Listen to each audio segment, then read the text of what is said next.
আমি শেখ হাসিনা সরকারকে বলবো, ভারত আপনাকে রক্ষা করতে পারবে না, আমেরিকা আপনাকে রক্ষা করতে পারবে না, রাশিয়া আপনাকে রক্ষা করতে পারবে না, আপনার পুলিশ বাহিনী আপনাকে রক্ষা করতে পারবে না। আপনার কামান বুলেট উৎখাত করা হবে, বিপ্লব করা হবে, উৎখাত করা হবে, ইসলাম বিজয় হবে ইনশাআল্লাহ।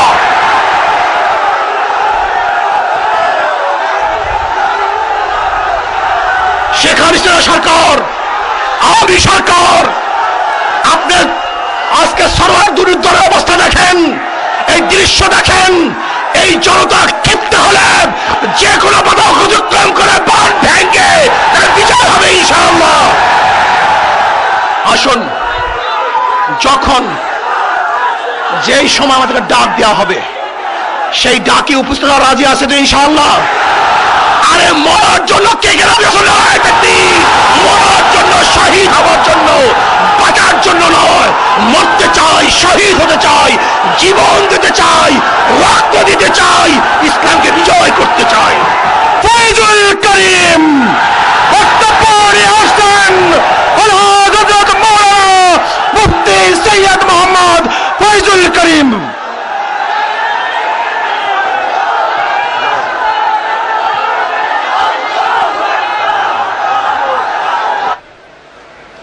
শিক্ষানীতি 2010, প্রস্তাবিত শিক্ষা আইন 2016 এর ভিত্তিতে এই বাংলাদেশ থেকে চিরতরে ইসলামকে মিটিয়ে দেওয়ার গভীর ষড়যন্ত্র চলতেছে। আপনারা অনেকেই ভাবেন যে দেশ থেকে ইসলামকে কিভাবে বিদায় দিবে। আমরা শতকরা 92% মুসলমান, এই ভাবার কোনো অবকাশ নেই। স্পেনের মধ্যেও 950 বছর মুসলমানদের শাসন ছিল, কিন্তু 80-র দশকের আগে সেখানে একটা মসজিদও ছিল না। 80-র দশকে সৌদি সরকার তার অর্থায়নে একটা মসজিদ স্থাপন করেছে।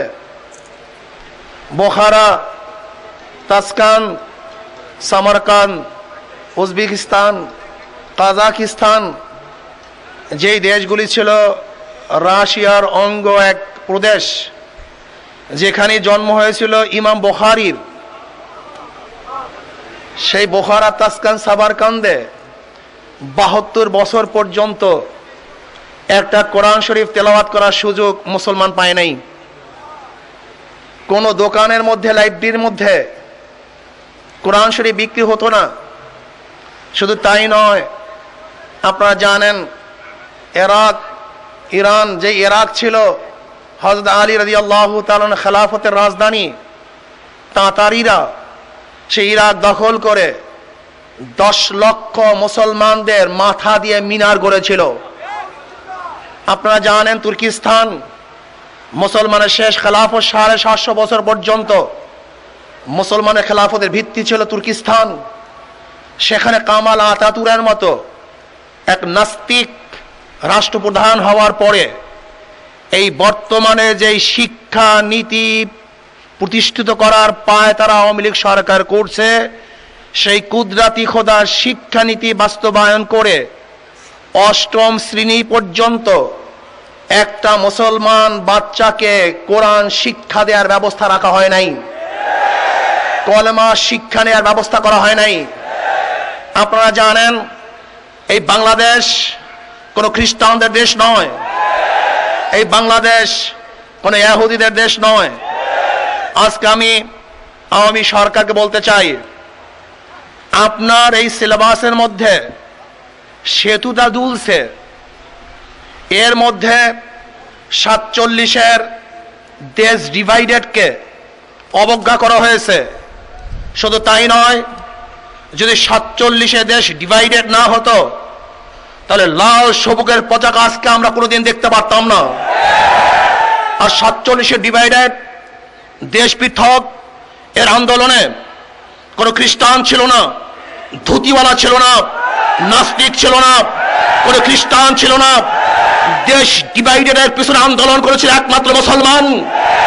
এই মুসলমানের আন্দোলনের প্রেক্ষিতেই এই দেশ ডিভাইডেড হয়েছিল।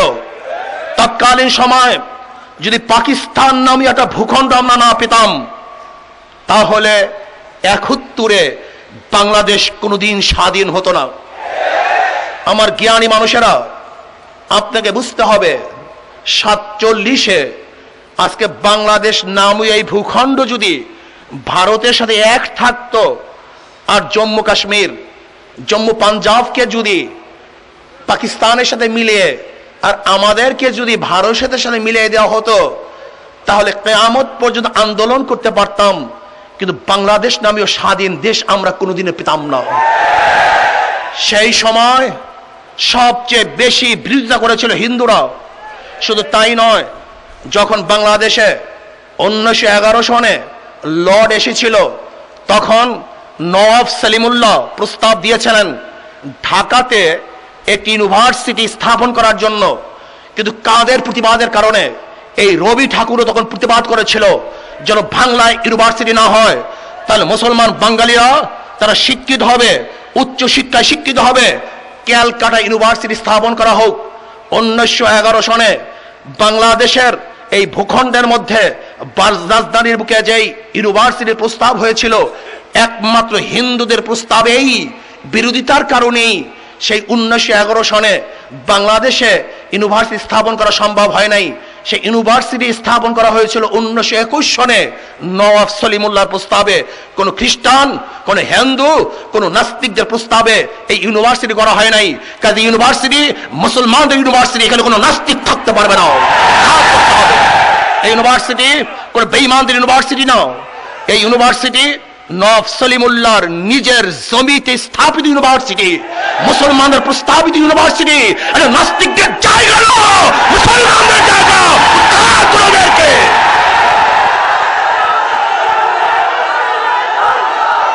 শুধু তাই নয়, আজকে সিলেবাসের মধ্যে আপনারা শুনেছেন, দেখেছেন,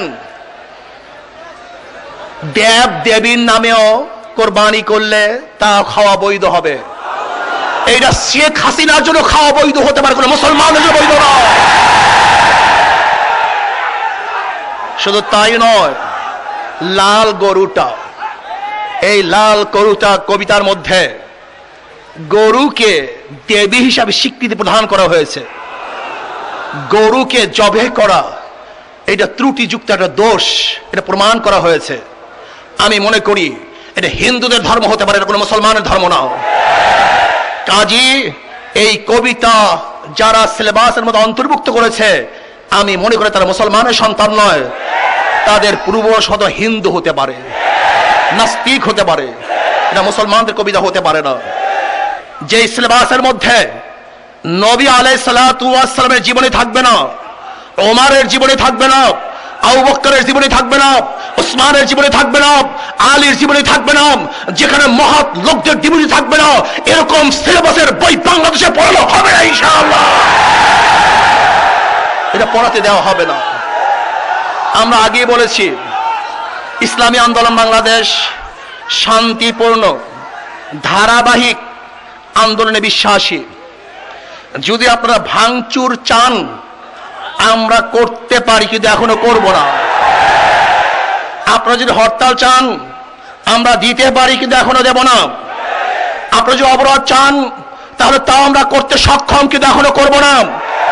সোজা আঙ্গুলে যদি ঘি না উঠে আঙ্গুলকে ব্যাখ্যা করতে পারি আমরা। যদি সামান্য হুঙ্কার আপনারা দুর্বল না হন, তাই কঠিন হুঙ্কার দেওয়ার মতো ক্ষমতা আমরা রাখি। ভাইয়েরা আমার, আজকে আমি বাংলাদেশ সরকারকে বলে দিতে চাই, মুসলমানদের ইতিহাস, বদরের ইতিহাস, মুসলমানদের ইতিহাস, ওয়াহুদের ইতিহাস, মুসলমানদের ইতিহাস, খন্দকের ইতিহাস, মুসলমানদের ইতিহাস, রক্ত দেওয়ার ইতিহাস, মুসলমানদের ইতিহাস, জীবন দেওয়ার ইতিহাস, মুসলমানদের ইতিহাস, কারাবরণের ইতিহাস, মুসলমানের ইতিহাস, দুনিয়া অনেক বিজিত হওয়ার ইতিহাস।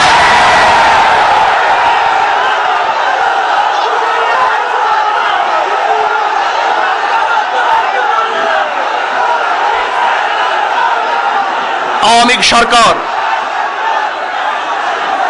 আমরা আপনাদেরকে অনেক আগে হুঁশিয়ার করে দিয়েছিলাম, ইসলামী আন্দোলন বাংলাদেশ তারা শুধু রাজনীতি করে, ইবাদত করে। আমরা এখানে ইবাদতের ময়দানে এসেছি। আমি বিশ্বাস করি ওয়ান আবি হুরায়রা রাদিয়াল্লাহু তাআলা আনহু قال قال رسول الله صلى الله عليه وسلم مثل المجاهد كمثل الصائم القائم القانت لا يفطر من صيام ولا صلاة حتى يجيء المجاهد في سبيل الله। আমি বিশ্বাস করি, ঘরের থেকে রওনা করছি, এখানে এসেছি, ঘরে ফেরার আগ পর্যন্ত প্রত্যেকটা সময় আমাদের আমলনামায় নেকি লেখা হতে থাকবে ইনশাআল্লাহ। মুসলমান তাদের বুলেট বুকে লাগে, পিঠে লাগে না। মুসলমান মাজ মুআইয়াদের গোষ্ঠী, মুসলমান হযরত ওমরের গোষ্ঠী, মুসলমান হযরত আলীর গোষ্ঠী, মুসলমান হযরত ওমরের গোষ্ঠী, মুসলমান শাহজালালের গোষ্ঠী, শাহজালালের গোষ্ঠী, হযরত ফজলুল করিমের গোষ্ঠী, ইসহাকের গোষ্ঠী। ওদের রক্ষা করা হবে ইনশাআল্লাহ।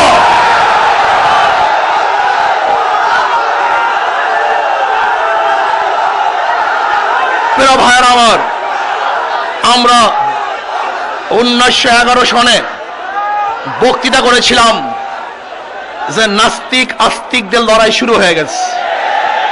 সেই বক্তৃতা মনে আছে তো? নাস্তিক আস্তিকদের লড়াই শুরু হয়ে গেছে। এই লড়াই থেকে নাস্তিকরা জিতবে না মুসলমান জিতবে? নাস্তিকরা হটবে না মুসলমান হটবে? না, মুসলমান হঠাৎ করে গোষ্ঠী নয়, জাতি নয়। মুসলমানরা থাকবেন, নাস্তিকরা পালাতে বাধ্য হবে। এই দেশ মুসলমানদের দেশ, নাস্তিকদের দেশ নয়। যদি পারো তাকে ভেঙে যাও, আর ভাগার সময় না পেলে তোমাদের রাস্তা বন্ধ করে দেওয়া হবে, ভাগা পড়ার বন্ধ করে দেওয়া হবে, অনেকগুলি বন্ধ করা হবে, নাস্তিকদের তাও হবে ইনশাআল্লাহ।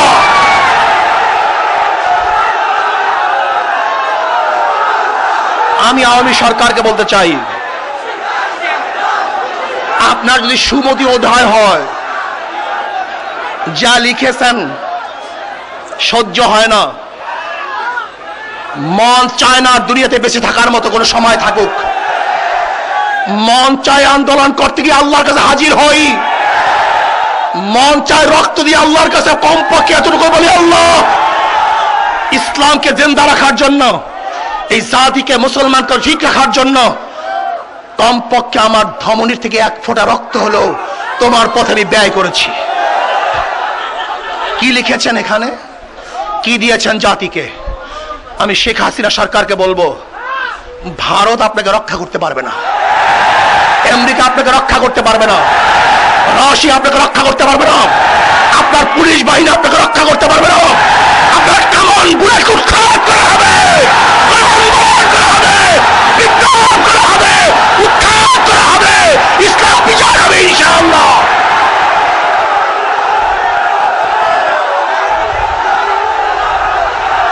শেখ হাসিনা সরকার, আওয়ামী সরকার, আপনার আজকে সরকার দুর্নীতির অবস্থা দেখেন, এই দৃশ্য দেখেন। এই জনতা ক্ষিপ্ত হলে যে কোনো বাধা অতিক্রম করে বাঁধ ভেঙে তার বিচার হবে ইনশাআল্লাহ। আসুন, যখন যেই সময় আমাদেরকে ডাক দেওয়া হবে, সেই ডাকে উপস্থিত হওয়ার রাজি আছে তো ইনশাআল্লাহ? আরে মরার জন্য কে গেল?